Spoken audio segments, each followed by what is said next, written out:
Olá, bendito! Você já confrontou alguém? Confrontar implica coragem, não é mesmo? E quando se trata de uma autoridade, é preciso mais coragem ainda. E no capítulo de hoje, nós vamos ver que Deus deu ao profeta Natã a grande responsabilidade de confrontar o rei Davi por causa do seu triplo pecado: cobiça, adultério e assassinato. Não era uma tarefa fácil, mas é evidente que o profeta se preparou com cuidado antes de se encontrar com Davi. Ao contar uma história sobre um crime de outro homem, Natã preparou Davi para lidar com os seus próprios pecados. Naquela época, era comum ter um cordeiro como animal de estimação. E uma vez que Davi havia sido pastor de ovelhas, sua atenção seria cativada por uma história sobre o roubo de uma cordeirinha inocente. Como rei, Davi era responsável por garantir que as famílias pobres tivessem acesso à justiça. O homem rico, da parábola ou da história de Natã, deixou de pegar uma ovelha do seu grande rebanho para pegar a única cordeira do homem pobre e oferecer ao seu visitante. Ali ele estava se referindo que Davi usufruiu de algo que não lhe pertencia. O adultério e a imoralidade sexual expressam exatamente isso: usufruir de algo que não nos pertence.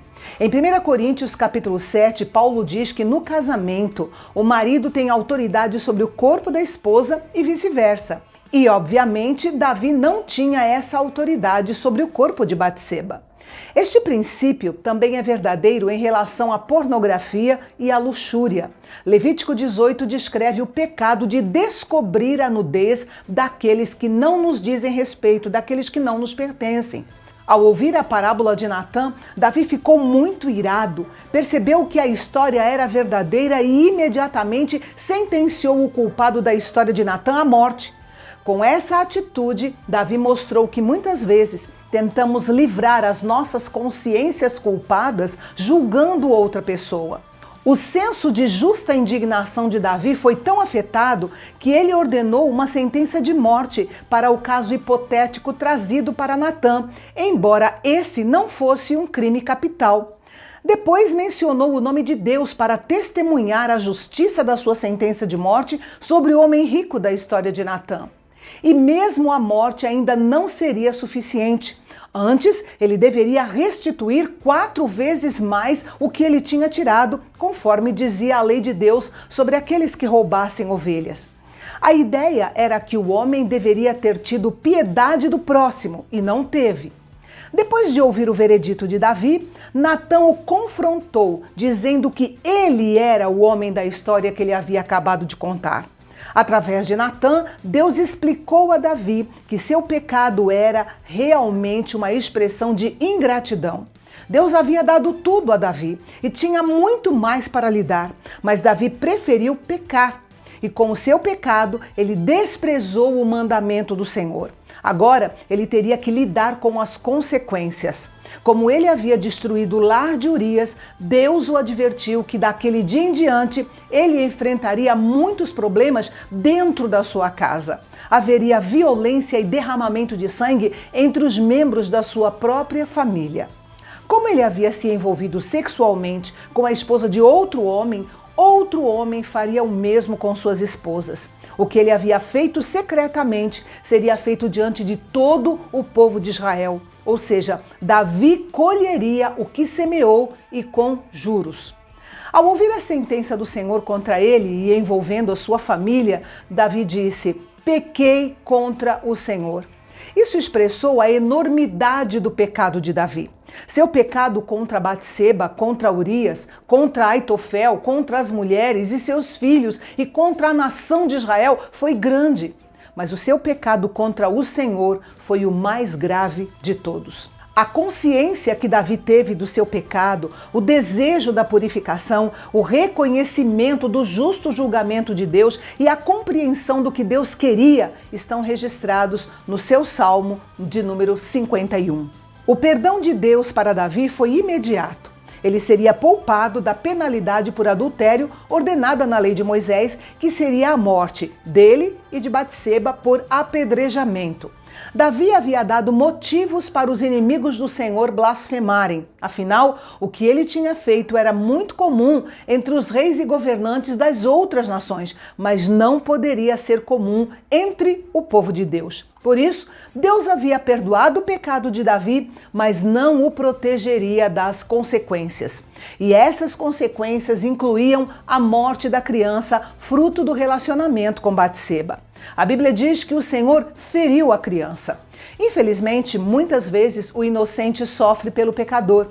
Mas isso foi muito mais trágico para Davi e para Batseba do que para a própria criança, porque cremos que o conforto de Deus envolveu a criança em meio ao sofrimento até o 7º dia, quando então a criança morreu, apesar de Davi ter jejuado e orado para que o Senhor a curasse.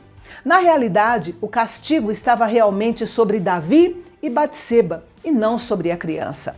Isso nos serve como advertência. Alguns tipos de pecado não envolvem apenas uma ou duas pessoas. Muitas vezes, pessoas inocentes, como cônjuges, filhos, famílias de origem, acabam pagando o alto preço por um pecado que não cometeram. Esse tipo de consequência deveria ser avaliado pela pessoa no período da tentação para que ela buscasse forças no Senhor para vencer e não deixar aquele rastro de destruição entre as pessoas que a amam. Depois que a criança morreu, Davi entrou na casa do Senhor e adorou.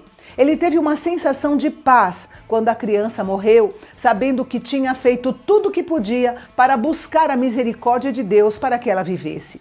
A capacidade de adorar e honrar a Deus em tempos de provação ou crise é uma demonstração maravilhosa de confiança espiritual. Depois disso, Batseba engravidou outra vez e nasceu Salomão, que também foi chamado de Gedidias, que significa amado pelo Senhor.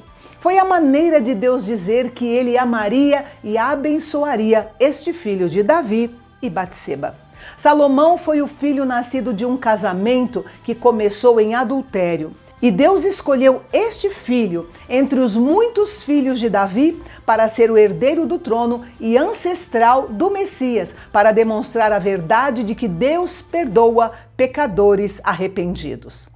No versículo 23, voltamos àquela guerra que começou no capítulo 10, quando os amonitas humilharam os enviados de Davi, raspando metade da sua barba e cortando as suas roupas na altura das nádegas. Joabe lutou contra Rabá e os amonitas e tomou a cidade real e estava prestes a completar a derrota dos amonitas quando chamou Davi para terminá-la, senão a honra seria dada a ele, Joabe, e não ao rei. A vitória sobre os amonitas levou mais de um ano e só veio quando Davi acertou a sua vida com Deus.